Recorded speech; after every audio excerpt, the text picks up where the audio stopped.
নমস্কার বন্ধুরা, আজকে বৃহস্পতিবার পঞ্চব্যঞ্জন দিয়ে আজকে দুপুরের খাবার। প্রথমে করেছি নোটে শাক ভাজা, তারপরে দিয়ে দিলাম পটল ভাজা,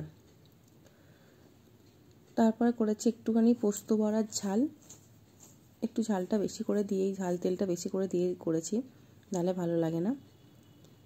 তারপরে রান্না করেছি আমি আলু সজনা আটা দিয়ে পোস্তর ঝাল।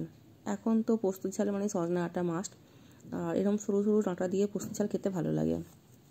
এরপর করেছি কারি পাতা ফোড়ন দিয়ে মুগের ডাল, আর আছে সাদা ভাত। এই ছিল আজকে দুপুরের আমার খাবার।